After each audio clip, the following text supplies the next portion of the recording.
Hi everyone, I hope आप लोग बहुत अच्छे होंगे। तो आज हम अपना एचटीएमएल का पहला लेक्चर पढ़ने वाले हैं। तो हमारी जो पिछली वाली जो वीडियो थी उसमें हमने एचटीएमएल का थोड़ा सा ब्रीफ इंट्रोडक्शन लिया था। तो वो वीडियो थोड़ी सी बड़ी हो गई थी क्योंकि मैंने वहाँ पे थोड़ा सा एज अ जिनको कुछ भी नहीं आता तो मैंने उनके लेवल से लेके उनको थोड़ा समझाया था मैंने। तो मैंने उस वीडियो में थोड़ा समझाया था कि एचटीएमएल क्या होता है, हम एचटीएमएल का यूज हम क्यों कर रहे होते हैं। तो मैंने वहाँ पे मैंने कुछ वेबसाइट का मैंने एग्जाम्पल लेके भी समझाया। अगर आपको एचटीएमएल के बारे में कुछ भी नहीं पता है तो अगर आपने वो वीडियो को मिस कर दिया है तो उसका जो लिंक है मैंने आपको डिस्क्रिप्शन में मेंशन कर दिया है, तो आप जाके उस वीडियो को देख सकते हैं। नहीं तो अगर आपको एचटीएमएल के बारे में पता है, आपका सिर्फ माइंड ये है कि आपको सिर्फ एचटीएमएल सीखना है, तो आप उस वीडियो को आप स्किप भी कर सकते हैं, सीधा इस वाली वीडियो पे आप आ सकते हैं।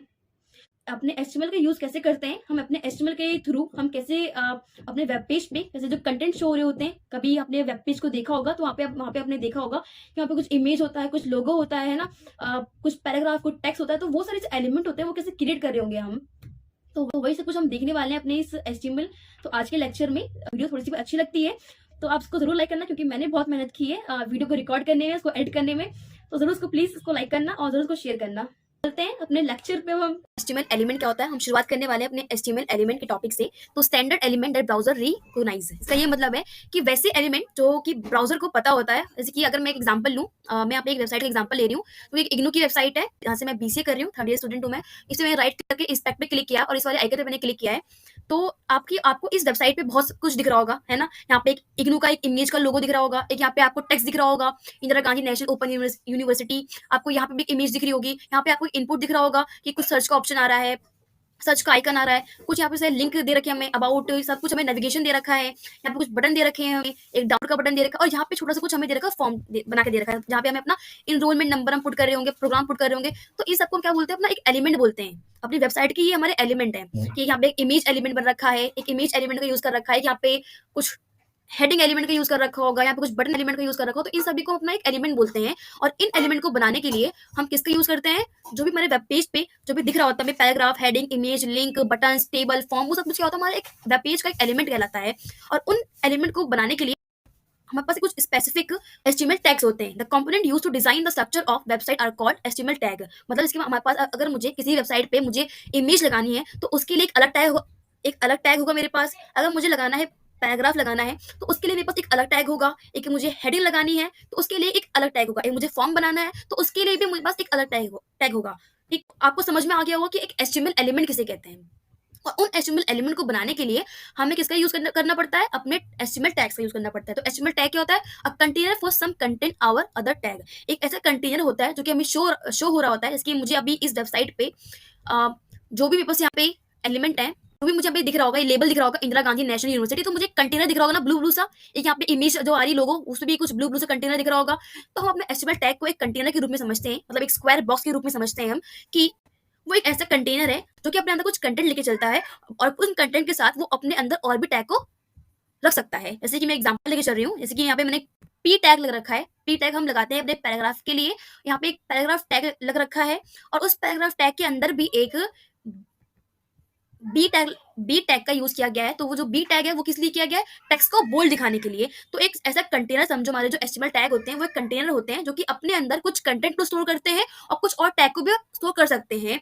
तो जब इसका हम कोड कर रहे होंगे तो हमें बहुत अच्छे समझ में आ जाएगा ये। तो इन्हीं को ही कहते हैं हम अपना एचटीएमएल एलिमेंट। और दोबारा से मैं रिपीट कर रही हूँ, हम अपने जो भी हमारे वेबसाइट पे हमें दिख रहा होता है इमेज वगैरह, वो सब कुछ हमारे एचटीएमएल एलिमेंट होता है। और उन एचटीएमएल एलिमेंट को बनाने के लिए हम यूज कर रहे होते हैं अपना एचटीएमएल टैग का। तो हमें एक कोडिंग करने में जो भी टैग यूज हो रहे होते हैं, हम उनको एक एक करके पढ़ने वाले हैं। दोस्तों, अभी हमने बात की थी अपने एचटीएमएल एलिमेंट के बारे में। ऐसे मैं आपको बताया था कि एक वेब पेज पे अगर कोई भी हम एलिमेंट को क्रिएट करते हैं, जैसे कोई पैराग्राफ या कोई हम इमेज लगाते हैं, कोई हेडिंग लगाते हैं, वो एक हमारा एचटीएमएल एलिमेंट होता है। और उन एलिमेंट को क्रिएट करने के लिए हमें एक एचटीएमएल टैग की जरूरत पड़ती है। ठीक है, हर एक जो एचटीएमएल एलिमेंट होता है, क्रिएट होता है हमारे वेब पेज पे, उनको हमें अपने एचटीएमएल टैग के हेल्प से उनको हम क्रिएट कर रहे होते हैं। अगर मुझे इमेज लगाना है अपने वेब पेज पे, या मुझे कोई पैराग्राफ को लिखना है, तो उन सब के लिए मेरे पास एक अलग अलग टैग होते हैं। ठीक है, सभी के लिए। और जो हर टैग होता है उसका काम भी अलग अलग होता है। तो हम सबसे पहला हम अपना एचटीएमएल टैग पढ़ने जा रहे हैं, जो कि हमारा पैराग्राफ टैग है।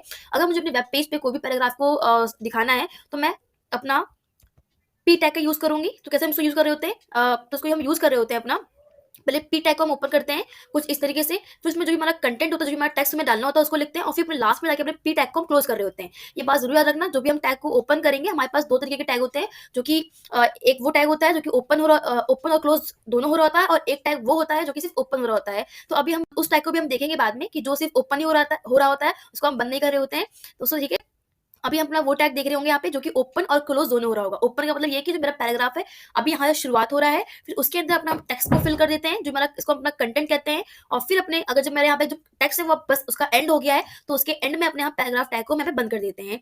ठीक है दोस्तों, चलते अपने कोड में देखते हैं इसको कैसे कर रहे होंगे। तो अब मेरा जो वेब पेज है, इसको मैं भी एक बार ओपन विद लाइव सर्वर कर लेती हूँ। जो मेरा भी वेबसाइट है, जो मेरा भी वेब पेज है, वो उसमें भी कुछ भी नहीं दिख रहा, क्योंकि मैंने अपने बॉडी टैग के अंदर भी कुछ भी नहीं लिखा है। अब मुझे अपने वेब पेज के अंदर एक पैराग्राफ लिखना है। ठीक है, तो मैं किस टैग का यूज करूंगी? पी टैग का। आपको पता ही चल रहा होगा, बोलते हैं कि पी टैग मतलब हो गया पैराग्राफ टैग। तो यहाँ पे मैंने पी लगाया है, तो मैं यहाँ पे वीएस कोड का जो यूज कर रही हूँ, तो वीएस कोड मुझे पहले ही सारे ऑप्शन दिखा दे रहा है। तो जो पहला ऑप्शन है पी, उस पर अगर मैं एंटर क्लिक करूंगी तो ये मेरे पास पी टैग आ गया। ये पी टैग मेरा एक ओपन आ गया कि मेरा यहाँ से पैराग्राफ मेरा शुरू हो रहा है और यहाँ पे मेरा पैराग्राफ क्लोज हो रहा है। अब मुझे इनके बीच में अपने जो मेरा टेक्स्ट होगा, जो मेरा पैराग्राफ होगा, जो मेरा कंटेंट होने वाला है, उसको मैं यहाँ पे देने वाली हूँ। तो अब इसके अंदर मैं अगर लॉरेम लिखूँ, तो जो हमारा वीएस कोड होता है वहाँ पे लॉरेम लिखने से हमें एक रैंडम पैराग्राफ या टेक्स्ट हमें जनरेट कर देता है ये। तो अगर मैं इस पर कंट्रोल ऐसे सेव करूँ, तो अब मैं अपने इसे मैंने सेव कर लिया है। अब मैं अपने उस पर जाऊँ, अपने सर्वर पे। अब मैं जाऊँ अपने वेब पेज पे, तो मेरे को यहाँ पे जो मेरा टेक्स्ट था, मेरे को पैराग्राफ यहाँ पे दिख रहा है। ठीक है, मैं चाहूँ तो एक और पैराग्राफ लिख सकती हूँ यहाँ पे, एक अलग से मैं यहाँ पे पैराग्राफ का टैग लगाऊंगी मैं, और पैराग्राफ लिख सकती हूँ मैं यहाँ पे लॉरेम कंट्रोल एस। तो मैंने यहाँ पे एक और पैराग्राफ को लिख दिया है, कंट्रोल एस कर दिया है। तो मेरे पास अभी यहाँ पे 2 पैराग्राफ आ गए हैं। ठीक है, ये देखो आ गए हैं। तो ऐसे ही हमारा अपने वेब पेज पे हम अपने पैराग्राफ को क्रिएट कर रहे होते हैं। अगर मैं यहाँ पे एक पैराग्राफ क्रिएट कर लूँ, अगर मैं यहाँ पे एक पैराग्राफ को क्रिएट कर दूँ, तो आपने नोटिस किया होगा कि पैराग्राफ यहाँ पे बंद ओपन हो रहा है और यहाँ पे बंद हो रहा है, ओपन हो रहा है, यहाँ पे क्लोज हो रहा है। ठीक है, कि पहला पैराग्राफ है, दूसरा पैराग्राफ है और ये तीसरा पैराग्राफ मैं लिखने जा रही हूँ। तो इसमें लिख दूं, तो this is the demo of P tag. P tag मतलब पैराग्राफ। अगर मैं इस पी टैग को थोड़ा बोल्ड दिखाना चाहूंगी, तो मैं इसमें अपने एचटीएमएल एलिमेंट में अपने टैग के अंदर मैं एक और टैग का इस्तेमाल कर सकती हूँ। उस टैग के अंदर मैं एक और टैग ला सकती हूँ, यहाँ पे कोई भी बोल्ड टैग। तो अब मैं क्या किया, मैंने यहाँ पे एक पैराग्राफ टैग बनाया है, उसके अंदर लिखा है, उसको मैंने ओपन किया, यहाँ पे पी टैग ओपन किया और यहाँ पे क्लोज किया, फिर लास्ट में उसमें लिखा this is the demo of P tag. अब मैं चाहती हूँ पी टैग है ये थोड़ा बोल्ड दिखे, थोड़ा गाढ़ा दिखे। ठीक है, तो इसको मैं किसके अंदर डालूंगी? मैंने इसके अंदर एक ना बोल्ड टैग का यूज किया है, जो कि हमारा टेक्स्ट को बोल्ड कर देता है, गाढ़ा कर देता है, तो डार्क अपने बोल्ड टैग के अंदर डालूंगी। तो कंट्रोल एस करूंगी, अपने पेज पे जाऊंगी मैं, क्या लिखा मैंने? This is the demo of P tag. यहाँ पे आगे नहीं, जो पी टैग आ रहा है वो हमारा पूरा बोल्ड आ रहा है। तो अभी हमने 2 टैग देखे हैं, हमने अभी हमने पैराग्राफ टैग दिखा है कि अपने वेब पेज में कोई पैराग्राफ को शो करना हो तो कैसे शो करते हैं, पी टैग का यूज करते हैं। और दूसरा टैग हमने दिखा है कि अगर कोई भी टेक्स्ट में थोड़ा बोल्ड दिखाना होता है तो कैसे हम क्या यूज कर रहे होते हैं, अपना बोल्ड टैग यूज कर रहे होते हैं। जैसे कि मेरे पास यहाँ पे एक पी टैग के अंदर मैंने यहाँ पे लिख दिया है, थोड़ा सा स्पेसेस दे दिए मैंने, यहाँ पे स्पेसेस दे दिए मैंने यहाँ पे कुछ। अब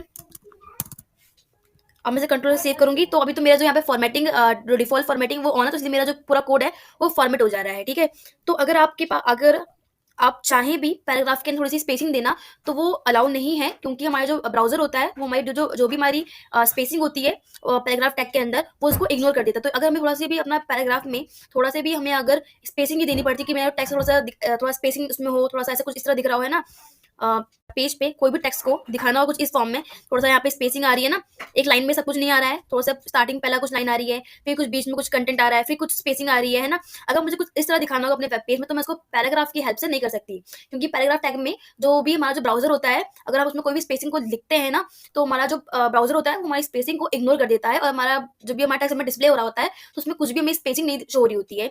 तो अगर मैं यहाँ पे ट्राई तो कर रही थी मैं, है ना, मुझे यहीं पे मेरे वीएस कोड ने, हाँ, यहाँ पे कोई भी कहते हैं कि स्पेसिंग को एक्सेप्ट नहीं कर रहा है, फॉर्मेटिंग कर दी है, और सेम काम यहाँ पे मुझे कोई स्पेसिंग नहीं दिख रही है। अगर मैं चाहती हूँ कि मेरे वेब पेज में एक ऐसा टेक्स्ट हो जिसमें कोई भी थोड़ी सी स्पेसिंग भी हो थोड़ा सा, ठीक है, तो मैं क्या यूज करूंगी, यहाँ पे प्री टैग यूज करूंगी। पहले इसको मैंने यहाँ पे ओपन किया है प्री टैग, और यहाँ पे इसको मैंने क्लोज किया। अब इसके अंदर कोई भी टेक्स्ट देना चाहूँ मैं, अगर तो this is my channel, comma लगा के अगर मैं नीचे लिख रही हूँ सीधा और थोड़ी सी स्पेसिंग दे रही हूँ, hi everyone how are you.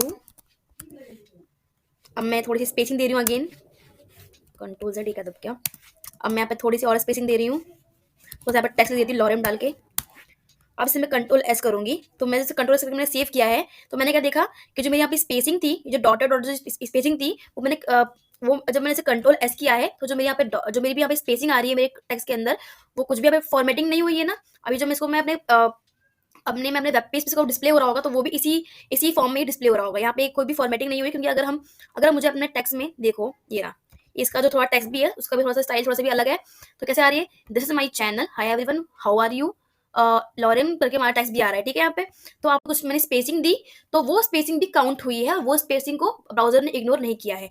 तो हमारे पी टैग में, हमारे पैराग्राफ टैग में और प्री टैग में यही दो डिफरेंस है, कि बस यही एक डिफरेंस है कि जो हमारा पी टैग होता है उसमें कोई भी स्पेसिंग को अलाउ नहीं करते हैं। अगर हमें कोई स्पेसिंग देनी है अपने टेक्स्ट के अंदर, कुछ फॉर्मेटिंग हमें दिखाने की टेक्स्ट में थोड़ा यहाँ पे स्पेस हो, थोड़ा यहाँ पे स्पेस हो, तो हम यूज कर रहे होते हैं अपना प्री टैग यूज कर रहे होते हैं। आई होप आपको समझ में आया होगा इतना।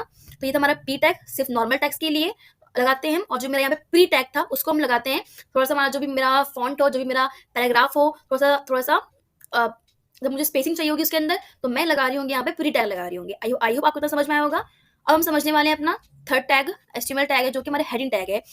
तो जो हमारे हेडिंग टैग होते हैं वो H1 से स्टार्ट होते हैं और H6 तक हमारे पास हेडिंग टैग अवेलेबल होते हैं। तो H1 होता है, this is heading tag 1। H2 tag होता है हमारे पास, H3 टैग होता है, H4 टैग होता है, H5 होता है, H6 होता है। जो H1 होता है, H2, H3, H4, ये हम मोस्ट कॉमनली हम यूज करते हैं अपने और जो H5 और जो H6 होता है उसको हम ज़्यादा यूज भी नहीं करेंगे, लेकिन तभी हमें समझना पड़ेगा कि H1, H2, H3 हमारे पास जो हेडिंग टैग्स होते हैं वो पूरे हेडिंग 1 से लेके हेडिंग 6 तक हमारे पास टैग्स होते हैं। ठीक है, किसी भी हेडिंग को अगर मुझे अपने वेब पेज में कोई भी हेडिंग को शो करना होगा, थोड़ी सी बड़ी हेडिंग, थोड़ी सब हेडिंग, मैं आपको इसका एग्जांपल देती हूँ यहाँ पे H1, H2 का। तो हेडिंग टैग के अंदर हेडिंग टैग हम देखने वाले हैं H1, मैं इसमें अपना नाम लिख देती हूँ, खुशी वर्मा। H2 अगेन खुशी वर्मा, आपको खुद ही जनाई देगा कि H1, H2, H3 ये कैसे दिखते हैं। तो H3 खुशी वर्मा, तो H4 हम लगा रहे होंगे ओपन टैग H4 का और क्लोज टैग, और उनके बीच में हमारा जो भी हमारा टेक्स्ट होगा, जो भी हमारा कंटेंट होगा।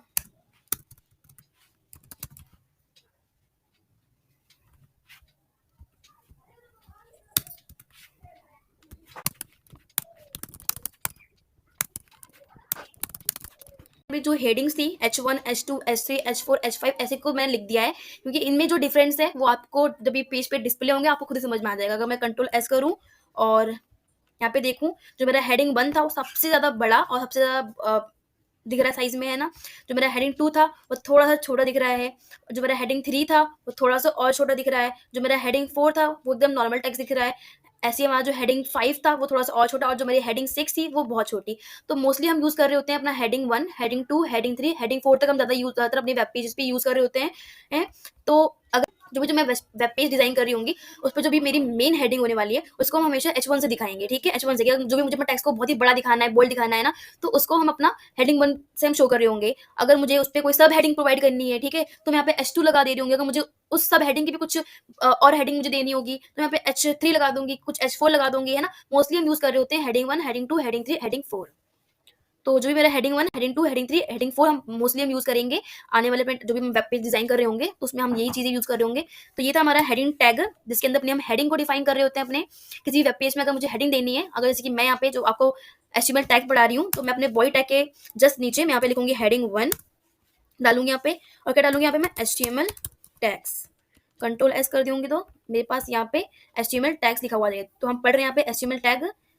तो यहाँ तक हमने क्या पढ़ा था, अगर मैं यहाँ पे हेडिंग 3 दे दूँ, यहाँ पे हमने क्या पढ़ा था, पी टैग पढ़ा था हमने, और यहाँ पे हमने इसको मैं कमेंट आउट हटा देती हूँ उसको मैं। यहाँ पे हमने पढ़ा था हेडिंग 3, मैं यहाँ पे दे रही हूँ, प्री टैग हमने पढ़ा था, और यहाँ पे हमने पढ़ा है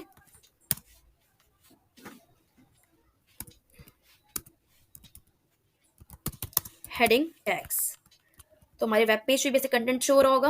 पहला क्या हमने पढ़ा था, पहला जो हमारी आज का जो हमारा टॉपिक होने वाला था HTML टैग्स, मैंने उसको यहाँ पे डाल दिया, है ना। फिर मैंने यहाँ पे अपना पैराग्राफ टैग लिखा है, जिसमें जहाँ पे हमने अपने पैराग्राफ टैग को हमने पढ़ा है। फिर हमने अपना प्री टैग को यूज़ किया है, तो प्री टैग हमने देखा है यहाँ पे। फिर हमने अपने हेडिंग टैग्स के बारे में बात की, तो हमारे हेडिंग टैग भी हमारे कुछ 6 टाइप के हुए हैं, है ना, हमने देख लिया यहाँ पे। आई होप आपको इतना समझ में आया होगा जो मैंने आपको HTML है। अब हम पढ़ रहे होंगे अपने एट्रीब्यूट के बारे में। एट्रीब्यूट क्या होता है, attribute are use to add more information to the tag. आपने शुरुआत में देखा होगा, मतलब जो एट्रीब्यूट्स होते हैं वो क्या होते हैं कि अपने टैग्स के अंदर कुछ और भी अगर हमें इन्फॉर्मेशन में डालनी होती है तो वो हमारे एट्रीब्यूट होते हैं। ठीक है, जैसे कि हमने देखा था यहाँ पे HTML, यहाँ पे HTML टैग था, उसके अंदर क्या डाल रखा है यहाँ पे, लैंग इक्वल टू इंग्लिश। तो ये एट्रीब्यूट इसने बताया है कि जो हमारी लैंग्वेज जो भी हम यूज करने वाले हैं वो हम क्या यूज करने वाले हैं, इंग्लिश। तो जो भी हमारे एट्रीब्यूट्स होते हैं वो हमारे टैग में और भी इन्फॉर्मेशन ऐड करने के लिए यूज की जाती है। अब अपना लिस्ट टैग हम देख रहे होंगे और लिस्ट के बारे में पढ़ रहे होंगे अपने एचटीएमएल के। तो जो हमारा लिस्ट टैग होता है, तो अपने अब हम कैसे लिस्ट क्रिएट कर रहे होंगे अपने एचटीएमएल में, तो वो देखने वाले हैं। तो जो भी हम लिस्ट बनाते हैं उसका उसमें हम अपना लिस्ट टैग का यूज करते हैं। जो हमारा लिस्ट टैग होता है एचटीएमएल में, लिस्ट को बनाने के लिए ही हम यूज करते हैं उसका। तो जो हमारे लिस्ट होते हैं वो 2 टाइप्स के होते हैं। एक होता है हमारा, एक होता है अनऑर्डर लिस्ट होता है, एक होता है हमारा ऑर्डर लिस्ट होता है। अनऑर्डर होता है तो समझ नाम से ही कोई पता चला कि जो अनऑर्डर है, ठीक है, उसमें कुछ नंबरिंग नहीं होगी, कि वो कुछ ऑर्डर में नहीं होंगे, है ना, क्या कौन सा क्या ऑर्डर है वो भी हमें पता नहीं चल रहा होगा। जो हमारे अनऑर्डर लिस्ट होते हैं उसके अंदर ना कोई भी नंबरिंग या कुछ 1 2 3 ऐसे करके नहीं होगा। मैं आपको एक एग्जांपल लेके समझाती हूँ। यहाँ से कोड में आ गई हूँ और कोड में मैं यहाँ पे हेडिंग, अब मैं अपने कोड में मैं यहाँ पे हेडिंग डालने वाली हूँ।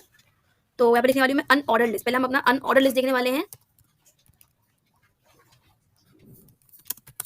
अनऑर्डर लिस्ट हम अब देखने वाले हैं अपना अनऑर्डर लिस्ट। तो उसके लिए हम क्या लगाते हैं अपना, सबसे पहले हम लगाएंगे अपना UL tag. UL tag unordered list. तो अनऑर्डर्ड लिस्ट के लिए भी हम ये लगाएंगे यूएल। तो यूएल क्या मतलब क्या हो गया, अनऑर्डर लिस्ट, अनऑर्डर्ड लिस्ट। तो हमने पहले यहाँ पे लगाया ओपनिंग का अनऑर्डर लिस्ट लगाया है, फिर हमारा एक क्लोजिंग का अनऑर्डर लिस्ट। तो हमारा यहाँ पे ओपनिंग का टैग है ये, और यहाँ पे क्लोजिंग का टैग है। तो अब इसके अंदर हम क्या दे रहे होंगे, अपनी लिस्ट रेडी करने वाली हूँ। इसके अंदर मेरे पास फ्रूट्स के नाम आएंगे, ठीक है। तो जो फ्रूट्स के जो नेम होंगे वो मेरे अनऑर्डर लिस्ट के लिस्ट आइटम होंगे। लिस्ट यहाँ पे एलआई टैग लगाते हैं अपने लिस्ट आइटम को शो करने के लिए। तो मैं यहाँ पे एलआई टैग लगाऊंगी मैं। तो वीएस कोड तो मुझे ऐसे ही दिखा दे रहा है यहाँ पे।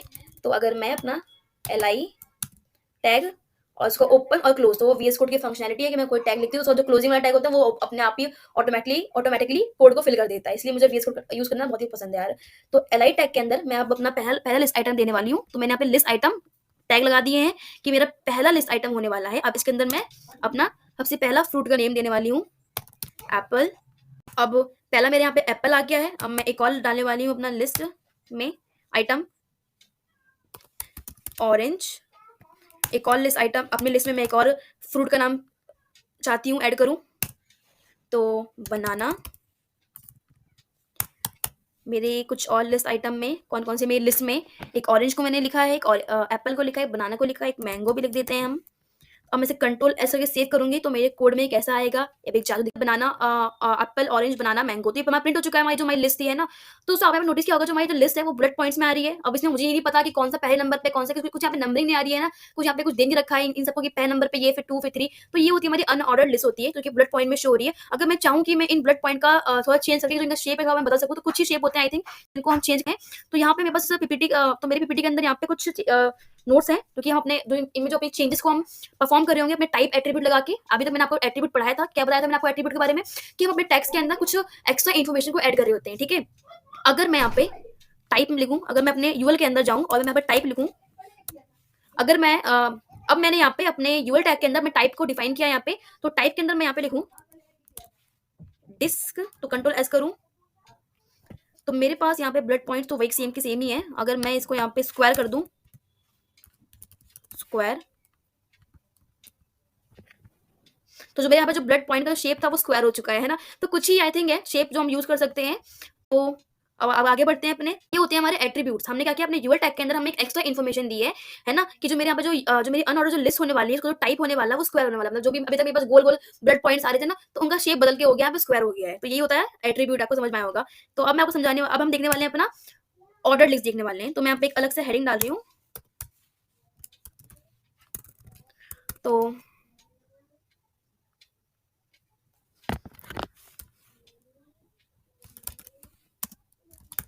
हम देखने वाले हैं अपना ऑर्डर लिस्ट देखने वाले हैं। तो दोस्तों जैसे कि हमने अपना अनऑर्डर के लिए हमने अपना एक यूएल टैग को इस्तेमाल किया, तो आपको नाम से पता चल रहा होगा कि जब हमारा ऑर्डर लिस्ट होगा तो उसके लिए हम क्या टैग लगा रहे होंगे, यहाँ पे ओएल लगा रहे होंगे, ओएल। तो यहाँ पे मैंने ओएल टैग लगाया, ठीक है। ये हमारा ऑर्डर लिस्ट के लिए हमारा टैग लगेगा, ये हमारा ओएल टैग लगेगा। अब इसके अंदर मैं सेम तरीके से अपना लिस्ट आइटम को डिफाइन कर रही हूँ, सेम तरीके से जैसे मैंने यहाँ के अंदर डिफाइन करा था वही सेम हम कॉपी करके पेस्ट कर सकते हैं सेम। बस दोस्तों हम यहाँ पे जो हमारा यूएल टैग लगाते हैं ना ऊपर और नीचे, इसी पता चलता है कि जो मेरी ये जो लिस्ट होने वाली है जो वो मेरी अनऑर्डर्ड में होने वाली, ठीक है। और जो मैं यहाँ पे ओल्ड टैग लगाती हूँ उससे पता चलता है कि जो मेरी जो अब लिस्ट होने वाली है वो एक ऑर्डर में आएगी। और लिस्ट आइटम तो वही रहते हैं, बस उनका हमको दिखाने का तरीका थोड़ा बदल जाता है। तो मैं इसी लिस्ट आइटम को ही मैं आपके पास शो करूंगी ऑर्डर में। मैं यहाँ पे कंट्रोल ऐसे सेव करके मैंने यहाँ पे कंट्रोल उसको पेस्ट कर दिया है। अगर मैं इसको सेव करूँ, अब मैं जाऊँ अपने वेब पेज पे, तो मैं यहाँ पे देखूंगी कि ये थी मेरी अनऑर्डर लिस्ट। यहाँ पे मेरा एप्पल, ऑरेंज, बनाना, मैंगो कुछ इस तरह शो हो रहा था। और जो मेरी ये ऑर्डर लिस्ट थी वहाँ पे जो मेरा एप्पल, ऑरेंज, बनाना, मैंगो किस फॉर्म में आ रहा है, नंबरिंग में आ रहा है कि पहले हमें एप्पल, सेकंड में हमारा हो रहा है ऑरेंज, थर्ड में आ रहा है हमारा बनाना, फोर्थ में आ रहा है मैंगो, ठीक है। यहाँ पे एक लिस्ट एक ऑर्डर में एक सीरियल वाइज क्रिएट हो रखी है। अब मैं इस ऑर्डर को चेंज भी कर सकती हूँ, जैसे कि आपने यहाँ पे देखा है ना, आपने यहाँ पे अपने पहला ब्लड पॉइंट 0 आ रहा, वो सर्कल आ रहा था, फिर इसको चेंज करके हमने स्क्वायर में लेके आया है ना। तो वही सेम काम मैं अपने ऑर्डर लिस्ट में भी कर सकती हूँ। क्या कर सकती हूँ मैं, जो मैं यहाँ पे नंबरिंग शो हो रही है उसको मैं यहाँ पे अल्फाबेट में भी कर सकती हूँ, है ना। उसको मैं यहाँ पे रोमिंग काउंटिंग में भी शो कर सकती हूँ मैं। और कैसे करते हैं तो आओ देखते हैं। यहाँ पे मैं अपने ऑर्डर लिस्ट में जाऊंगी और क्या यहाँ पे लिखूंगी, हमारा जो टाइप एट्रीब्यूट है। उससे पहले मैं आपको यहाँ पे वीएस कोड ने मुझे खुद सजेस्ट कर दिया है, ठीक है। मैं आपको वही सेम काम मैंने यहाँ पे अपने नोट्स में भी डाल रखा था। वहाँ पास क्या क्या एट्रीब्यूट होते हैं हमारे ऑर्डर लिस्ट को चेंज करने के लिए। तो टाइप एट्रीब्यूट लगाते हैं, टाइप का यूज करते हैं अपना। तो टाइप में हम डालेंगे अपना वन की, मेरा अगर मैं वन डालूंगी तो इसमें क्या होगा, मेरे पास काउंटिंग में लिस्ट आएगी। अगर मैं अपने टाइप में डालूंगी कैपिटल ए तो मेरे पास यहाँ पे कैपिटल ए में ABCD करके आएंगे। अगर मैं टाइप में स्मॉल ए डालूंगी तो वहाँ पे स्मॉल लेटर में आएंगे मेरे पास। ये थी मेरी रोमिंग काउंटिंग आई थिंक। ये पे है मेरा the list item will be number with upper case Roman number. हाँ, ये मेरे रोमन नंबर में आएगा। और the list item will be number with lower case Roman number, तो ये मेरे पास रोमन नंबर में तो आएगा बट ये लोअर केस में आएगा। तो हम सारी टाइप को यूज करने वाले हैं यहाँ पे, ठीक है। पहले टाइप में लगाने वाली हूँ अपना यहाँ पे कैपिटल ए लगाने वाली हूँ। तो हम यहाँ पे टाइप का यूज कर रहे हैं, जो हम अपने ऑर्डर लिस्ट के अंदर एक एक्स्ट्रा इन्फॉर्मेशन को हम डाल रहे हैं। तो वही हमारी एट्रीब्यूट होती है। मैं बार रिपीट कर रही हूँ ये बात आपके सामने, है ना। तो टाइप एट्रीब्यूट का यूज किया मैंने यहाँ पे। टाइप को डिफाइन किया कि जो मेरा टाइप होने वाला, जो मेरी ऑर्डर लिस्ट का वो होने वाला कैपिटल ए में। मेरे पास जो लिस्ट है वो शो होने वाली है। अगर मैं यहाँ पे कंट्रोल एस कर दूं तो जो मेरे यहाँ पे जो लिस्ट है वो किस तरह शो हो रही है, ठीक है, ओपन हो गया साइड में। तो जो मेरे यहाँ पे ऑर्डर जो लिस्ट थी वो आ रही है एप्पल, ऑरेंज, बनाना, मैंगो, ठीक है। इनका जो टाइप है ABC। अब मैं यहाँ पे जाके चेंज करूँ दोबारा से अपने टाइप को। अगर मैं यहाँ पे कर दूँ स्मॉल ए में कर दूँ मैं, ठीक है, और कंट्रोल एस कर दूँ मैं, तो मेरे पास यहाँ पे क्या कैसे में प्रिंट हो रहा है, एप्पल, ऑरेंज, बनाना, मैंगो का जो यहाँ पे ऑर्डर लिस्ट जो आ रही है, ऑर्डर आ रही है वो स्मॉल लेटर में ABC करके आ रहे हैं, ठीक है। अब मैं जाऊँ, अब मैं इसको थोड़ा रोमन काउंटिंग में प्रिंट कराऊँ। अगर यहाँ पे अपनी रोमन काउंटिंग में मुझे प्रिंट कराना है तो मैं यहाँ पे कैपिटल आई का यूज कर रही हूँ।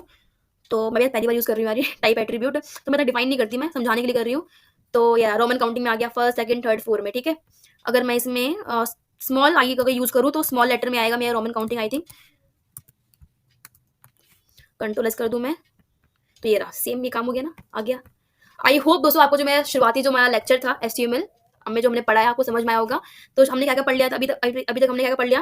पहले तो हमने ब्रीफ इंट्रोडक्शन लिया था अपने HTML का, है ना। फिर हमने थोड़ा बेसिक स्ट्रक्चर हमने पढ़ा अपने HTML का, जो मेरा पेज होता है दिख रहा होता है हमारा HTML, सारे हमने टैग पढ़े हैं। उसका मतलब मैंने समझाया आपको कि हमारे जो HTML एलिमेंट क्या होते हैं। हमने HTML टैग पढ़ा है, तो HTML टैग में हमने अपना पैराग्राफ टैग को हमने पढ़ा है, प्री टैग को हमने पढ़ा है, हमने यहाँ पे अपने हेडिंग टैग को पढ़ा है, हमने यहाँ पे एट्रीब्यूट्स क्या होते हैं उनको समझा है, फिर हमने अपने लिस्ट टैग को समझा है, यहाँ पे एग्जांपल भी दे रखा था। तो दोस्तों आगे जो लेक्चर में हमने पढ़ लिया है, तो अगर आपको थोड़ा समझ में आ गया होगा जरूर वीडियो को लाइक करना और जरूर शेयर करना। अगर आपको कुछ भी डाउट आता है तो आप मुझे कमेंट करके जरूर पूछ सकते हैं।